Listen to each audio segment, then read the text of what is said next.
Bonjour tout le monde, comment ça va aujourd'hui? J'ai décidé de commencer une série d'études sur la question du péché originel, euh, la dépravation totale, tout ce qui tourne autour de la condition humaine. Et la raison est simple, parce que euh, on me demande souvent pourquoi je me dis non calviniste, pourquoi je ne me dis pas arminien.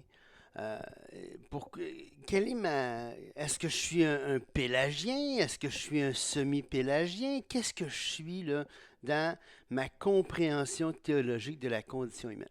Puis c'est un petit peu ça là, euh, c'est un peu à la question à laquelle je veux répondre là, avec cette série d'études sur la question du péché originel. Premièrement, il faut se comprendre. Parce que quand on parle du péché originel, de quoi on parle? De quoi est-ce qu'on parle quand on parle du péché originel? Est-ce qu'on parle simplement du péché des premiers parents, d'Adam et Ève? Est-ce que on ne parle que du fait que nos premiers parents ont péché? Donc c'était le péché numéro un de l'histoire de l'humanité? Non. La notion de péché originel va beaucoup plus loin que simplement de dire c'est le premier péché.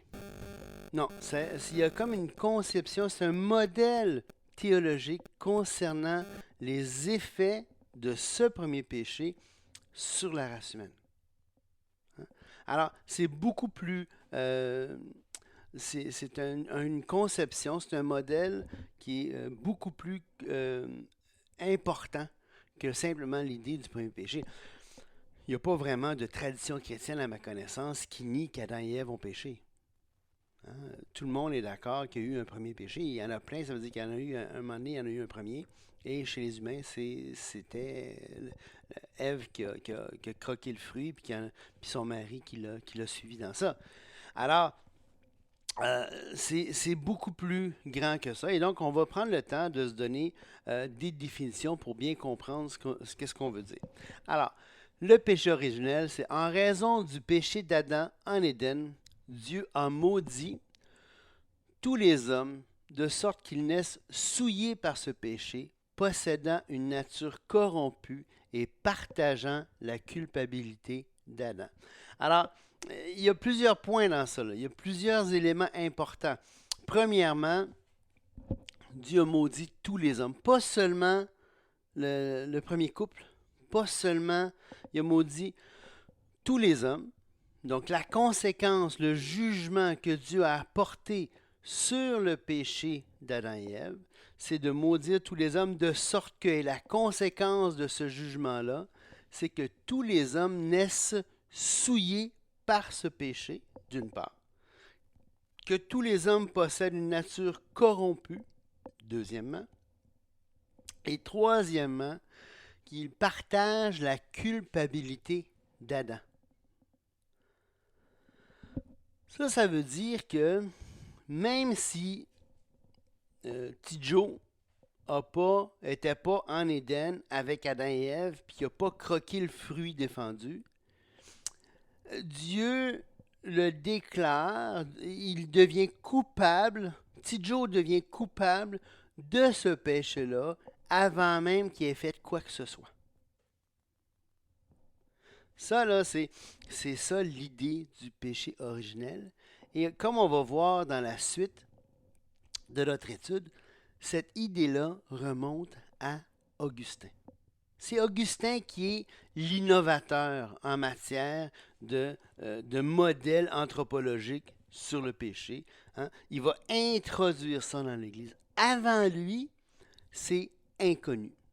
Il n'y a jamais, avant Augustin, cette idée en trois parties, hein, que tous les hommes sont maudits, souillés, souillés par ce péché. Ça, oui. Ça, on est souillé par le péché, ça, il n'y a pas de problème.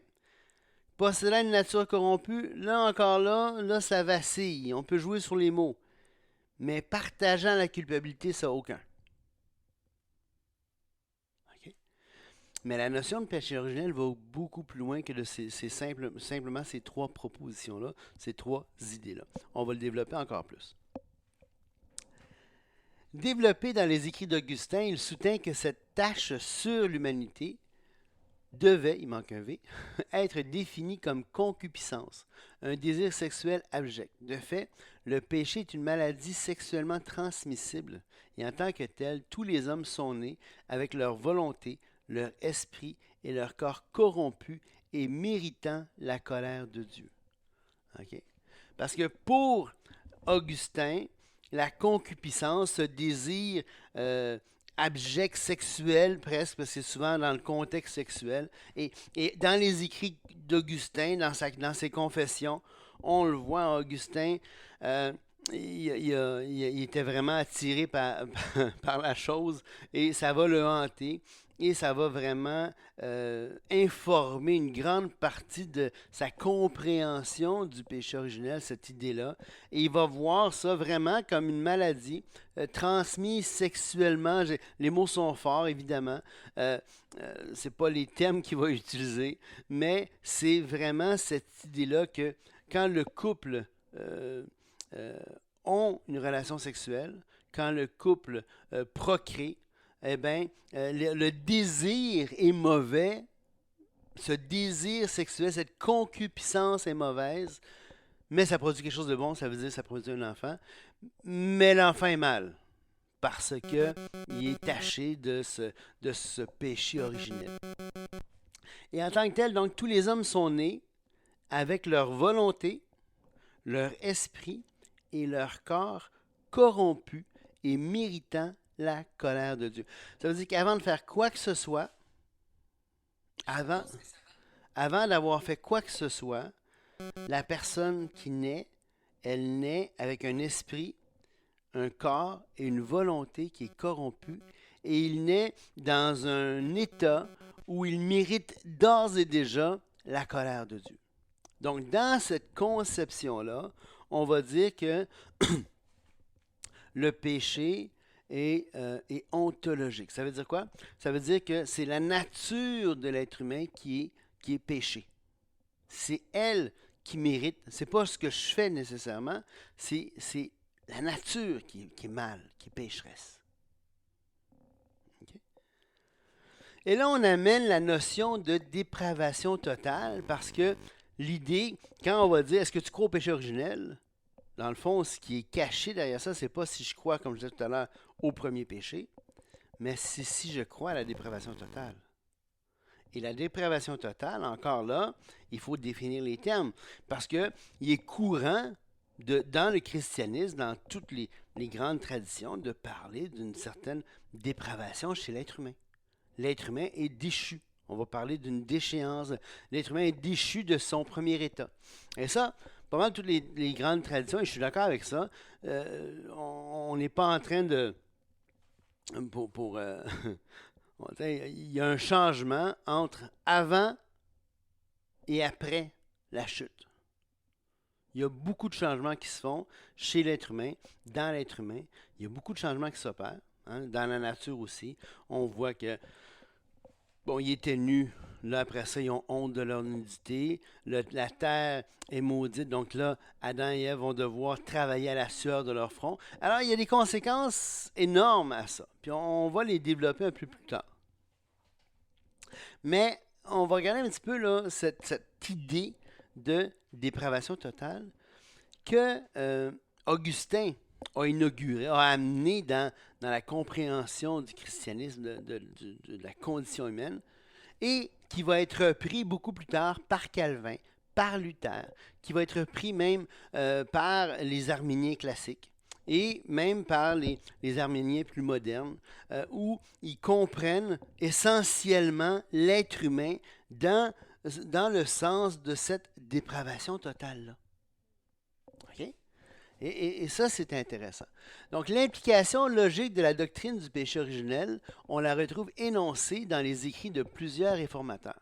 Ils ont affirmé qu'à la suite du péché d'Adam, en Éden, toute l'humanité est née spirituellement morte, possédant à la fois la culpabilité d'Adam et sa nature pécheresse.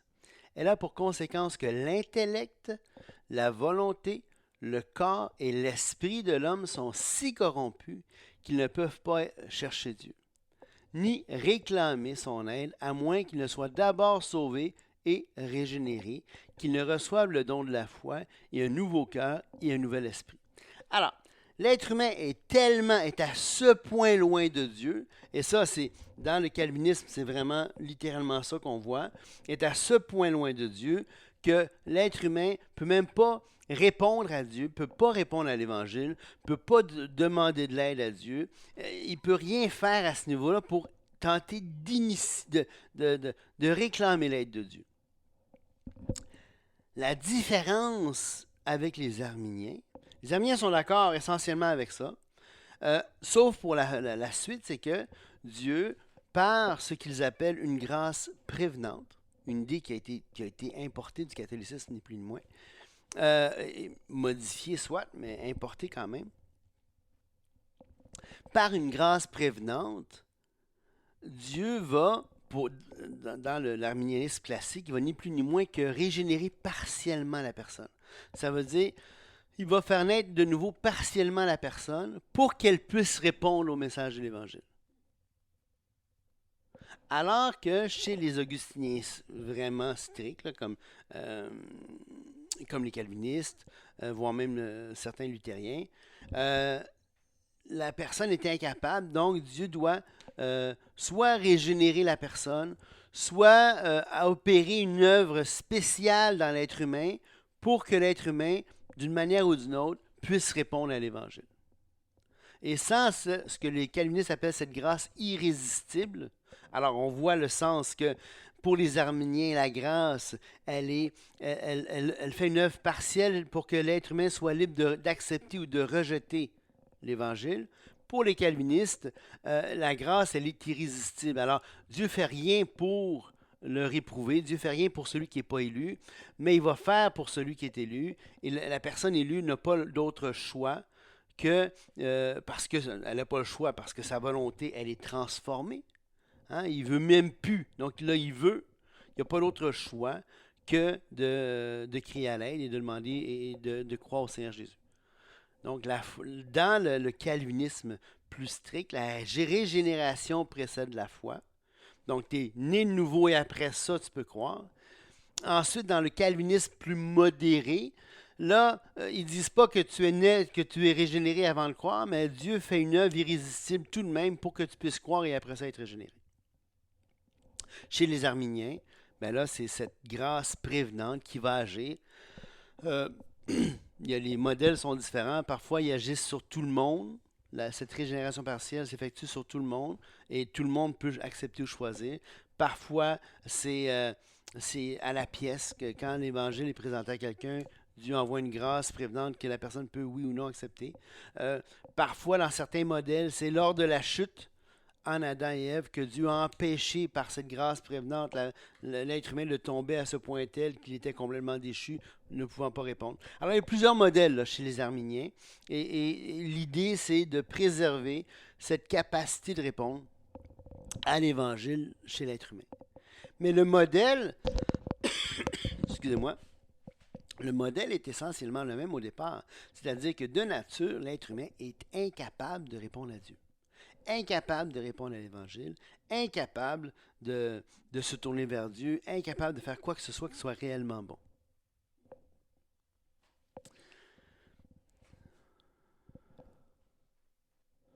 OK. Alors Martin Luther va dire, mais le péché originel est entré en nous, nous ne le commettons pas, mais nous en souffrons. Nous sommes des pécheurs parce que nous sommes les fils d'un pécheur. Un pécheur ne peut engendrer qu'un pécheur comme lui. Alors, ça, c'est Martin Luther dans son épître aux Romains. Donc, on voit les luthériens ont vraiment cette idée que l'être humain est un pécheur et il va le dire, on ne commet pas le péché originel, on le souffre. C'est comme une maladie qui nous est transmise. Dans son institution chrétienne, Calvin va dire, notre nature n'est pas seulement totalement dénuée de bonté, elle est si prolifique en toutes sortes de mal qu'elle ne peut jamais être oisive. Tout ce qui est dans l'homme, de l'intellect à la volonté de l'âme, jusqu'à la chair est souillé, est imprégné de cette concupiscence. On revoit le terme de concupiscence ici. Si bien que l'homme entier est en lui-même rien d'autre que cela. L'homme entier est rien d'autre que cette dépravation, cette nature dépravée. Alors, vous voyez, on a vraiment l'idée que l'être humain, il est pourri jusqu'à l'os. Hein? Vous avez peut-être entendu les prédicateurs dire que c'est des sacs de verre, sont pourris jusqu'à l'os, il n'y a rien de bon dans l'homme. C'est faux. Selon moi, c'est faux. Mais euh, c'est en plein dans la lignée de pensée de l'augustinisme. Hein, de la tradition qui a démarré avec Augustin, qui a rentré cette idée-là de dépravation totale, de péché originel, qui souille complètement l'homme et qui est transmis de père en fils. La confession de Losbourg, une confession luthérienne, va dire ceci. Nous enseignons que par la suite de la chute d'Adam, tous les hommes nés de manière naturelle sont conçus et nés dans le péché. Ce qui veut dire que dès le sein de leur mère, ils sont pleins de convoitises mauvaises et de penchants pervers. Il ne peut y avoir en eux par nature ni crainte de Dieu, ni confiance en lui. Ce péché héréditaire et cette corruption innée et contagieuse est un péché réel qui assujettit à la damnation et à la colère éternelle de Dieu tous ceux qui ne sont pas régénérés par le baptême et par le Saint-Esprit. Par conséquent, nous rejetons les Pélagiens et autres qui, au mépris de la passion et du mérite de Christ, rendent bonne la nature humaine par ses forces naturelles, en soutenant que le péché originel n'est pas un péché. Alors, on voit ici, dans la confession Losbourg, le nom d'une personne qui est énoncé comme ça, qui est nommé. Hein? Ce nom, c'est Pélage. Et on va en parler plus tard de Pélage. C'est un personnage important. C'est un Augustin, ni plus ni moins. On va voir sa biographie un peu plus tard, mais pour vous mettre d'ores et déjà dans le contexte, il va y avoir une discussion vive, un échange vif entre Augustin et un moine nommé Pélage. Hein, un moine qui... et on va voir sa biographie à Pélage aussi. Et ce moine-là, il fait savoir à Augustin que il fait savoir son inquiétude en lisant les écrits d'Augustin. Il dit, qu'est-ce que tu me semble, c'est pas juste qu'est-ce que tu écris là. Et là, Augustin, et on va le voir, va vraiment s'insulter de se voir remettre en question. Et il va inventer, ni plus ni moins, 14 charges, 14 accusations qu'on va voir plus tard contre la personne de Pélage. Pélage va être amené en accusation 3 fois. 3 fois, il va être innocenté. 3 fois, il va dire ces croyances-là dont je suis accusé, je les anathème. Ils sont anathèmes pour moi. Je les condamne, ces croyances-là, ces 14 croyances-là. Et 3 fois, il va être innocenté. La 4e fois, en absence, il n'est pas là pour pouvoir se défendre. Et là, il faut comprendre qu'on est dans une situation assez extraordinaire parce que les Vandales, toutes les hordes du Nord viennent assiéger Rome. L'empereur est comme assiégé de toutes parts. Et là, lui, ça ne tente absolument pas qu'une chicane se produise au sein de l'Église catholique. Alors l'empereur va trancher. Puis il va dire, OK, non, c'est anathème, là, c'est une hérésie. Pélage est un hérétique, il faut le condamner. Et bon. Et ni plus ni moins, je vous fais l'histoire courte, c'est ce qui se passe. Et là, on va militariser, et par la suite du temps, on va militariser, on va arsenaliser, on va faire du nom de Pélage une arme contre toutes les personnes qui oseraient mettre en question. Hein, et peu importe ce qu'on remet en question, là, c'est un pélagien, c'est un semi-pélagien. Et on va militariser ça et on va voir ça plus tard. C'est vraiment intéressant comment est-ce qu'on va arsenaliser un mot, le nom de Pélage, pour ni plus ni moins intimider, voire s'assurer, brutaliser tous ceux qui seraient contre cette idée-là. Hein, que peut-être que l'homme n'est pas si pourri que ça finalement. Là, on se devance. La Confession belge, article 15, nous croyons que par la désobéissance d'Adam, le péché originel a été répandu par tout le genre humain. Lequel péché est une corruption. Alors regardez bien ça. Lequel péché, donc le péché, c'est pas seulement l'action là, dans ce modèle-là. Le péché est une corruption de toute la nature et un vice héréditaire. Alors, c'est ça que tout à l'heure, je parlais d'une maladie transmise sexuellement, ni plus ni moins. C'est que c'est un vice héréditaire, c'est quelque chose qui, c'est par la concupiscence, par la relation sexuelle de l'homme et de la femme, ce péché est transmis là. C'est un vice héréditaire duquel même sont entachés les petits-enfants au ventre de leur mère et qui produit en l'homme toutes sortes de péchés y servant de racines dont il est tant vilain et énorme devant Dieu qu'il est suffisant pour condamner le genre humain. Et n'est pas aboli même par le baptême ou déraciné du tout, vu que toujours les bouillons en sortent comme d'une malheureuse source, quoique toutefois il ne soit point imputé à condamnation aux enfants de Dieu, mais pardonné par sa grâce et miséricorde, non point afin qu'il s'endorme, mais afin que le sentiment de cette corruption fasse souvent gémir les fidèles, désirant d'être délivrés du corps de cette mort. Sur cela, nous rejetons l'erreur des Pélagiens qui disent que ce péché n'est pas une autre chose qu'une imitation. Alors, on voit encore le nom de Pélage ici qui est arsenalisé pour, pour le discréditer toute une partie là, du christianisme de cette époque. Parce que, et les gars, ils ont suivi Augustin qui a ni plus ni moins inventé pour reprendre l'histoire de Don Quichotte avec les moulins à vent. Là. Augustin a inventé un ennemi, il l'a élevé, il en a fait une cible qui a militarisé et là, il s'est mis à accuser. Et là, c'est vraiment quelque chose il va frapper. Et plusieurs auteurs sont d'avis, des historiens sont d'avis que un des buts visés par Augustin, c'était de changer l'orthodoxie, de déplacer l'orthodoxie vers une conception plus...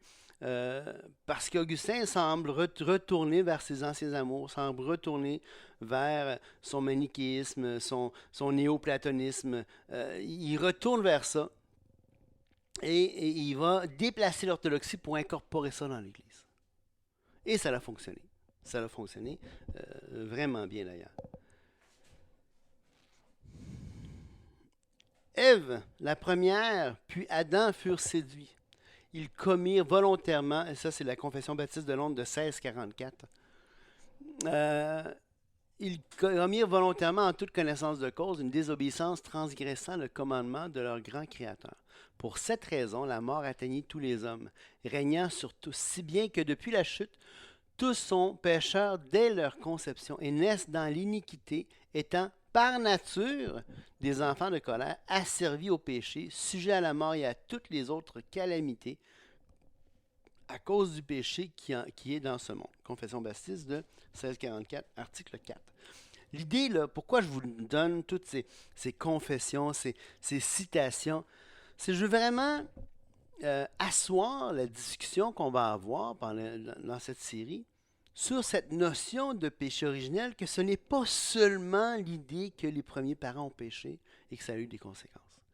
Les conséquences qui sont énoncées dans ce modèle de condition humaine, de la condition humaine, par le péché originel, par le thé de la tulipe, la dépravation totale ou l'incapacité totale, nommez ça comme vous voulez, c'est vraiment une vision particulière de l'être humain, une vision particulière de ce qui s'est passé à la chute.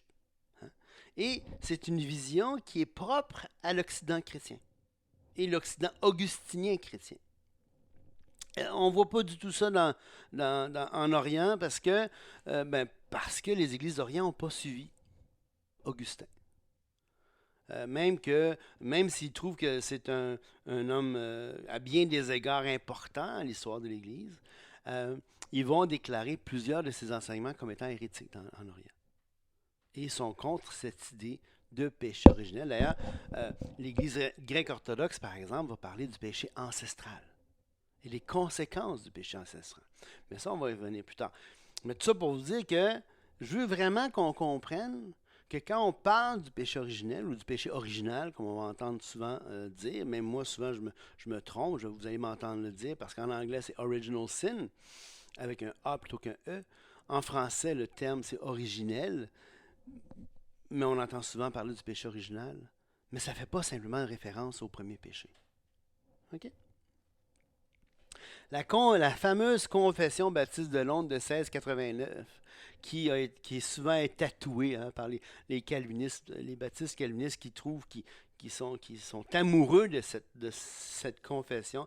Parce que, et la raison est simple, c'est parce que les, les, les, euh, les presbytériens, qui sont calvinistes, ont la confession de Westminster. Hein, il y a la confession de Westminster qui est une confession calviniste très populaire chez les calvinistes non évangéliques, donc qui baptisent les enfants et ainsi de suite. Mais chez les calvinistes évangéliques, donc pour la plupart baptistes, ben c'est en fait la confession de Westminster, je ne l'ai pas citée dans ça parce que je la trouvais superflue. J'ai cité les confessions baptistes parce que je suis un évangélique, puis c'est surtout ça qui m'intéresse. Mais c'est presque un copie-colle de la confession de Westminster. C'est presque un copie-collé parce que c'est essentiellement les mêmes choses qui est dit dans l'un dans l'autre avec des petits changements de mots, des petites idées qui changent.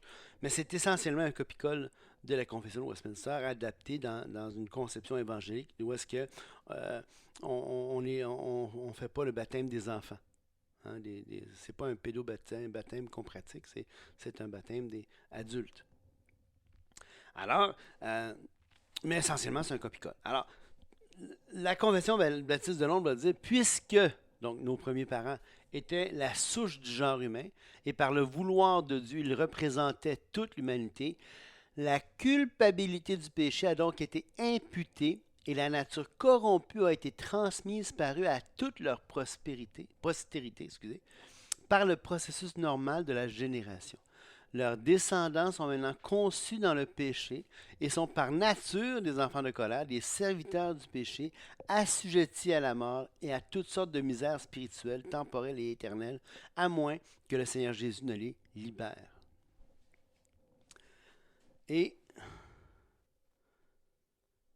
la doctrine What is Reformed Theology par R.C. Sproul, un auteur assez prolifique, hein, qui a écrit qui a été vraiment un apologète, un défenseur du calvinisme. Et bon nombre de calvinistes sont devenus calvinistes par les écrits. Bon, c'est sûr qu'il y a eu les MacArthur, il y a eu Sproul, il y a eu les Piper, il y a eu bon, les noms me manquent, là, il y en a tellement plusieurs, mais ça fait partie des auteurs qui sont souvent utilisés pour, euh, pour un prosélytisme, là, pour ceux qui veulent que les gens se convertissent ni plus ni moins au calvinisme. Alors, Sproul est un auteur prolifique.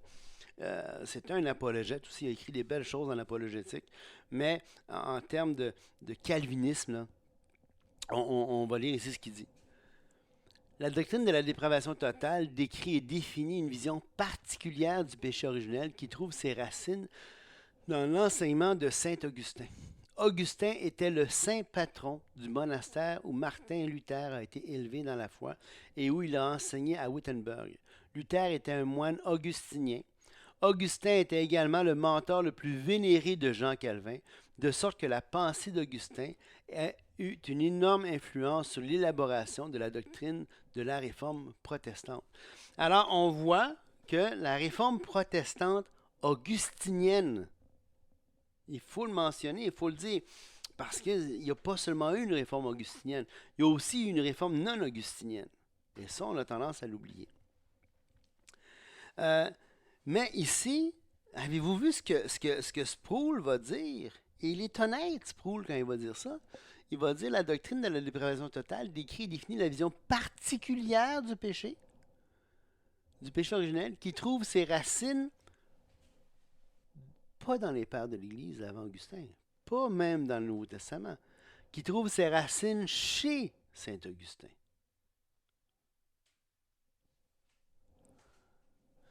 Augustin était le saint patron du monastère où Martin Luther a été élevé dans la foi. Alors Luther, il est augustinien et il fait sa réforme à Luther.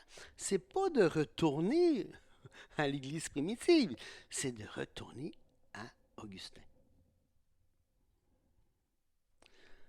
Calvin, et il va le dire ici, Sproul, cet auteur calviniste, il va le dire. Il dit, c'est le mentor le plus vénéré de Jean Calvin. Et Calvin va le dire, j'oublie le texte, mais il va dire, euh, si j'avais eu si j'avais eu des confessions à écrire, j'aurais pu simplement prendre le texte d'Augustin, puis vous le donner, puis j'aurais changé juste les noms, aurait changé, mais ça aurait été pareil. C'est tellement lui que la théologie d'Augustin qui pourrait prendre ses écrits et le donner. Donc, Calvin s'identifie complètement à Augustin. Bon, il y a des différences majeures, là, mais dans sa tête, à Calvin, c'est un augustinien très fidèle. Mais qu'est-ce qui se passe avant ça? Qu'est-ce qui se passe avant Augustin? Donc, c'est ce qu'on va voir la prochaine fois. Que Dieu vous bénisse. Au revoir.